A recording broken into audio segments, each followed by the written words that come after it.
का जो कॉन्सेप्ट है, ये कॉन्सेप्ट के पहले आपको ले जाना चाहते हैं। जब आयोग में देखिएगा कि 70% केस घरेलू हिंसा के होते हैं, डॉरी के होते हैं, प्रताड़ना के होते हैं, और वो डॉरी और प्रताड़ना इतना बढ़ जाता है कि डाइवोर्स में परिवर्तन हो जाता है।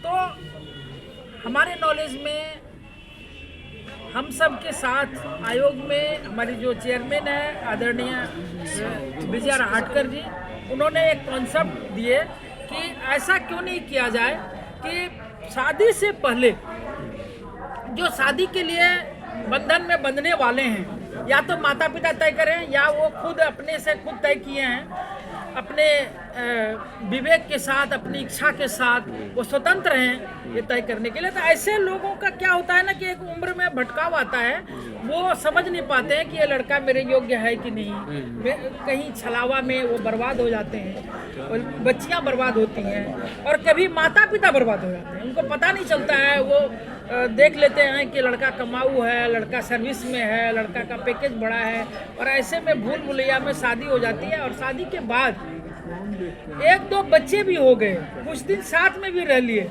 लेकिन वो शादी फिर टिकाऊ नहीं होती, वो एक प्रेम बंधन में नहीं बनता, वो सामाजिक बंधन में नहीं बनता, वो विचारधारा के साथ जुड़ाव नहीं होता।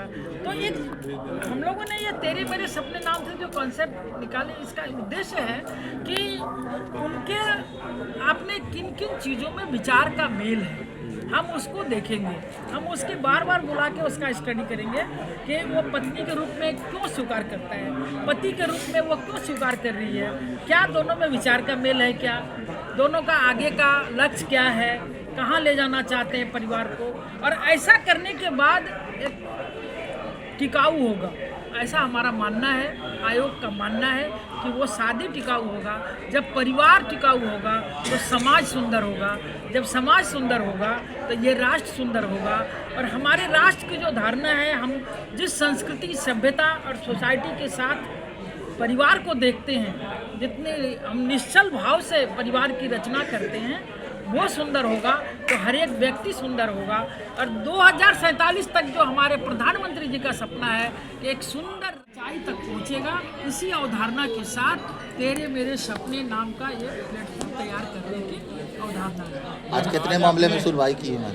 आज मैं 27 मामले की सुनवाई की हूँ जो पहले से दर्ज था, और आज एक नए मामले को लेकर के हम यहाँ। आज आपने जेल का निरीक्षण किया, क्या कुछ सबसे बड़ी खामियां पाई गई और अधिकारियों को क्या कुछ डेडलाइन दिया गया उन खामियों को सही करने के लिए? आयोग में आने के बाद मैं सिर्फ खामियां ही नहीं देखती, मैं वहाँ अच्छाई क्या है उसको भी अन्य जगहों में रखती हूँ, और अन्य जगहों में, अन्य जेल में वहाँ क्या अच्छाई है वो उनके साथ भी हम रखते हैं ताकि वो सुंदर बना सकें। ये जेल बहुत पुराना है, यहाँ पर 3 बच्चे थे, 46 महिलाएं हैं। मैंने एक एक करके सबकी बात पूछी है, उनको मैंने कहा है कि जेल के मेनू को मैं देखी, खाना व्यवस्था को देखी, मैंने टेस्ट भी किया, और वहाँ से मैं एक एक चीज़ की यहाँ निर्माण क्या काम हो रहा है अन्य जेल से, तो उन्होंने बताया कि बेऊर जेल से सामान आता है, तेल तक, तेल, सब्जी, अनाज, आवश्यक कपड़े सब बेऊर जेल से आता है। ये एक अच्छी रचना है बिहार में, बेऊर जेल हो या फिर भागलपुर जेल हो या फिर हाजीपुर का जेल है, मुजफ्फरपुर का जेल है, आपका पश्चिम चंपारण का जेल है। भिन्न भिन्न वस्तुओं का निर्माण होता है और एक दूसरे के जेल में सप्लाई होता है। ये यहाँ की एक सुंदर व्यवस्था है। मैं सरकार को भी थैंक्स देना चाहूँगी कि ऐसी जेल की रचना अच्छे ढंग से हुई है, और अच्छा बनाने की ज़रूरत है।